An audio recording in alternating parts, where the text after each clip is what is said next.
अस्सलाम वालेकुम नाज़रीन। एचिसन कॉलेज जहाँ एलीट क्लास के तालीमी इदारों की नुमाइंदगी करता है, वहीं ऑस्ट्रेलिया से ताल्लुक़ रखने वाले इसके अंग्रेज़ प्रिंसिपल के इस्तीफ़े का वाक़या और इससे जुड़े दीगर मामलात हमारी रूलिंग क्लास या एलीट के उस रवैये और सोच की अक्कासी करते हैं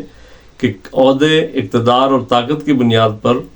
किस तरह ज़्यादा से ज़्यादा फ़वाइद समेटे जाएँ या कम अज़ कम अपनी बालादस्ती का एहसास दिलाया जाए और इसके लिए जायज़ और नाजायज़ की कोई तमीज़ और तफरीक बाकी नहीं रह जाती। अहद चीमा जो वफाकी वज़ीर के मनसब पर फायज़ हैं, माजी में ब्यूरोक्रेट रहे हैं और अच्छी शोहरत के आमल ब्यूरोक्रेट रहे हैं। उनकी अहलिया भी सरकारी अफसर हैं। अब कहानी ये है कि जब PDM की हुकूमत में पहले वो वज़ीर बनते हैं और इसी दौरान उनकी अहलिया का भी इस्लामाबाद ट्रांसफ़र होता है लाहौर से, तो वो अपने कॉलेज में यानी बच्चों के स्कूल में दरख्वास्त देती हैं कि उनके बच्चे चूँकि इस्लामाबाद शिफ्ट हो रहे हैं तो वहाँ उनका लाजमी तौर पर एडमिशन होगा, तो 3 साल के लिए उन्हें रुख्सत दी जाए और इसके साथ साथ 3 साल की जो फ़ीस है जो कि ज़ाहिर मिलियंस में बनती है वो भी वेव ऑफ की जाए यानी माफ़ की जाए। अब इस पर जो प्रिंसिपल हैं कॉलेज के डॉक्टर थॉमस जो हैं वो इस पर एतराज़ करते हैं और वो ये कहते हैं कि जी इस तरह अगर उनकी सीट रिज़र्व रखी जाती हैं तो दूसरे बच्चों का हक मारा जाता है और अगर यानी फ़ीस माफ़ करनी है तो फिर तमाम ब्यूरोक्रेट्स सिर्फ ब्यूरोक्रेट की बुनियाद पर नहीं बल्कि तमाम जो स्टूडेंट्स हैं जिनका इस तरह के यानी मसाइल जिनको दरपेश होते हैं उनकी फ़ीस माफ़ होनी चाहिए। मामला बोर्ड ऑफ गवर्नर्स में जाता है और बोर्ड ऑफ गवर्नर्स के बाद ये गवर्नर जो हैं जो इसको हेड करते हैं, एक तरह के चांसलर की हैसियत रखते हैं, गवर्नर पंजाब बलिहाज ओहदा उनके पास मामला जाता है और वो अल्टीमेटली फ़ैसला अहद चीमा के बच्चों के हक़ में दे देते हैं, यानी उनकी फ़ीस वेव ऑफ हो जाती है और उनका एडमिशन भी बहाल हो जाता है।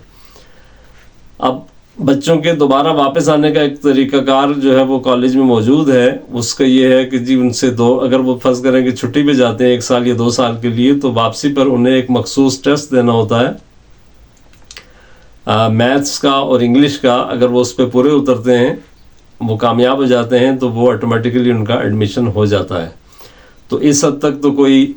किसी को भी इख्तिलाफ नहीं था, लेकिन इख्तिलाफ इस बात पर था कि आप एक तो फ़ीस वेव ऑफ करा रहे हैं और दूसरा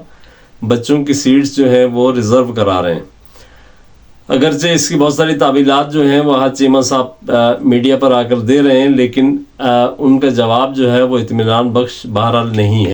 गवर्नर जब फैसला उनके हक़ में देते हैं तो इस पर प्रिंसिपल मिस्टर थॉमस जो है वो एहतियाजन अपना इस्तीफ़ा पेश कर देते हैं, बजाय इसके कि आप उन्हें समझाने की कोशिश करें या उन्हें कानूनी नुकात की बुनियाद पर कायल करने की कोशिश करें, जो बात आप आके मीडिया में कर रहे हैं। इसके बजाय एक तो गवर्नर की तरफ से बड़ा तगड़ा बयान उनके ख़िलाफ़ आ जाता है, प्रिंसिपल के ख़िलाफ़, और फिर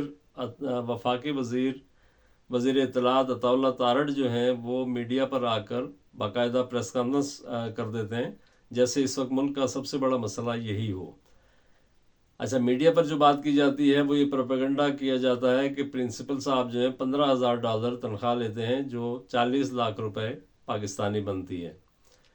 अब अल्लाह के बंदों से कोई पूछे कि तनख्वाह जो है वो प्रिंसिपल अपनी मर्ज़ी के साथ तो मुकर्रर नहीं कर सकता। यकीनी तौर पर बोर्ड ऑफ गवर्नर्स में ये सिंडिकेट ने जो तनख्वाह मुकर्रर की है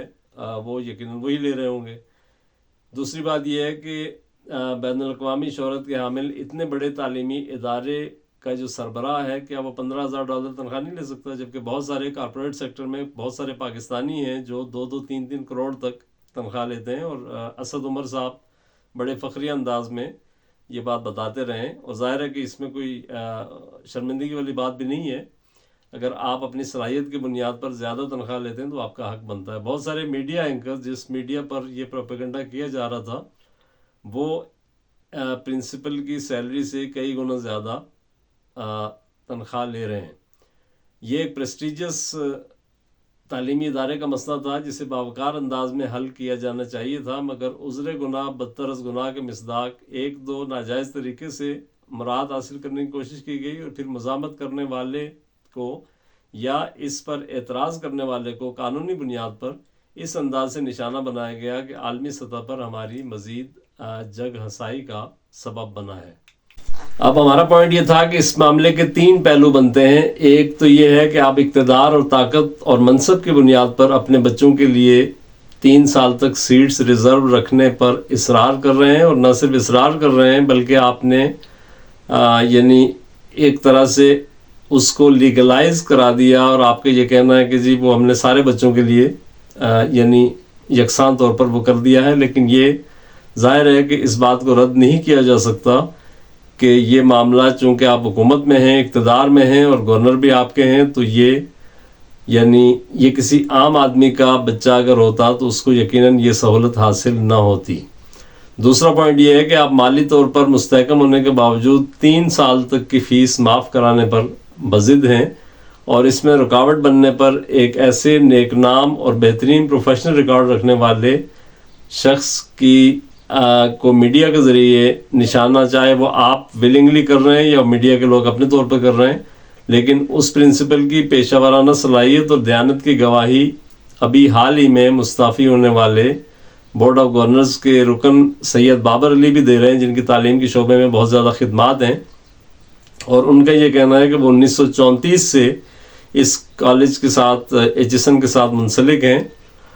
یعنی وہ انہوں نے اسکولنگ شروع ہی وہاں سے کی اور اب وہ اس کے بورڈ آف گورنرز میں ہیں. تو ان کا یہ کہنا ہے کہ مسٹر تھامس جیسا پرنسپل آج تک انہوں نے نہیں دیکھا. تو ظاہر ہے کہ یہ ایک بہت بڑی گواہی ہے, اور پھر جب آپ اسی کالج میں اسی پرنسپل کے دور میں اپنے بچوں کو پڑھانے پہ مصر ہیں, تو اس کا مطلب یہ ہے کہ کالج کا آپ بھی کالج کے جو تعلیمی ماحول ہے اس سے مطمئن ہیں, اور اس تعلیمی ماحول اور معیار کو